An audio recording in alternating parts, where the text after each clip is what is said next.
The Sims 4 released a new teaser trailer for the new Create a Sim items coming in the upcoming Enchanted by Nature expansion pack, and honestly, I have some opinions. Now, this new teaser is about 40 seconds long, so it goes by pretty quickly, and based upon the dateless roadmap they released, I will assume we are going to get similar teasers for Build By 2. I just don't know exactly when that's going to be. Now, what I think this trailer really has going for it is the spotlight on fairy customization. While I personally would have definitely preferred a different aesthetic, I will say I understand what they're going for here, and it does seem to fit into Sims 4. In addition, the good news is, at least in terms of appearance, there's a lot of customization options. I honestly think it looks pretty promising in that category. You get a color wheel to play with, and it looks like a variety of different types of wings. There's also some facial details, glowing tattoos, and even horns. Overall, I do like the thought they put into this in terms of customization, and this definitely, again, is the highlight of this trailer for me. Now, getting into the more critical aspect, again, this is entirely subjective. While I definitely do appreciate we see clothing items for toddlers and children, including those costume fairy wings, which we talked about in my past video, I will say I'm not super impressed with the clothing.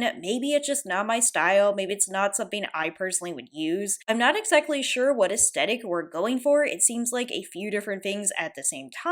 Of course, I need to see the swatches to fully determine, but they just don't really stand out to me. Even the textures of the clothing don't really stand out to me. I think the Sims team is incredibly talented in Create a Sim. I actually do think Sims 4 has some fantastic Create a Sim items. The past two expansion packs I just really haven't felt have been up to par. Again, this is totally my personal opinion, and some people might disagree and really be excited for the cast items. On the other hand, if the gameplay is really good in expansion pack, I can really excuse clothing items I don't personally care for. But going into that, let's take a closer look at just a few items in this trailer. This first frame here, the fairy, definitely reminds me of Tinkerbell. I will say I do like the details at the end of this dress, the floral appliques. I will also say the world around it does look more interesting than I anticipated. This spot in the world does feel a little bit more mystical and enchanted, and I do appreciate that. The clothing that the other sim is wearing is just okay. I don't really have any complaints about the shirt. The pants are interesting. There does appear to be some leaf motif at the bottom. I am assuming we're going to get some plain swatches too. Maybe that's a bad assumption, but they've been doing better overall with swatches. Now, there definitely is a nature motif going throughout most of these clothing items. With this t-shirt that has slightly longer sleeves and also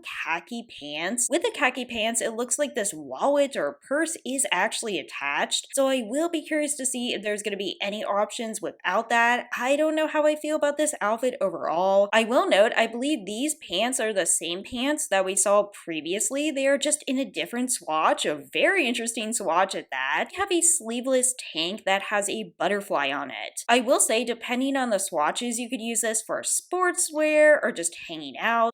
And at the same time, there are other items that are a little bit more unique, like this one right here. I am curious to see if this is a full body outfit. Let me know in the comments below if you think it is. Of course, as I mentioned before, there are items for children and toddlers. This does appear to be more costumey, as some people have pointed out. It could be cute for spooky day or something like that, so I don't inherently have anything against these clothing items. They're not exciting to me personally, but they also are not bad, so I will take that. Also, I will say it's not very often that we get very long dresses in Sims 4. I suspect they avoid long dresses for a few reasons. Personally, again, it doesn't really wow or excite me, although I could see some different patterns being more interesting to me. But I actually like this. I like this inclusion, and I think this is a nice addition to the catalog. In addition, as they're showing off the mystical trait, they also have this dress, which is more a midi dress. Maybe it is just the swatch that's throwing me off. I do like the ruffle detail on the neckline. And of course, what I am more interested in is actually what the trait is and what it does. Mystical trait does sound interesting, but until we know more, I can't really say if it's going to be or not. Unpopular opinion, but of all the different assets, I actually like this dress for children the most. I think it's very whimsical and cute, and it does relate to Fairies. It's also something I could see a child sim just wearing. I will also say, even though most of the hairstyles don't stand out to me, I really do like this hairstyle, and of course there's a version for adults as well. And as I mentioned before, I also like the hairstyle they showed for the main protagonist in the reveal trailer we saw a few days ago. Now we see a long suit jacket with the disrupted trait. The disrupted trait I do hope causes some chaos because I do think it has potential. Again, just being named something doesn't mean it's going to be good or bad. We have to see how it actually plays out. Just a really quick look here at the fairy wing customization. Fairy wing customization, of course, is helped by the color wheel. I'm still curious that we have color wheel for some features but not all in Create a Sim. Are they worried about adding a color wheel because they think the game is going to explode? Do they not want to add the color wheel because it's a big investment? Or do they think it is better strategy business-wise to not add a color wheel, so we have to deal with the swatches they give us? Honestly, it could be all the above, but that conjecture aside, I do like how this looks generally speaking. I'm especially a fan of these wings right here, but I do like the level of customization, and honestly, I think people will have a lot of fun with this. All in all, please forgive any rambling because I've had some crazy family stuff going on today, but I do hope you liked this trailer or at least found it interesting, and maybe, just maybe, Fairies will actually be pretty decent. As always, thanks so much for watching, take care, and I'll see you in the next video.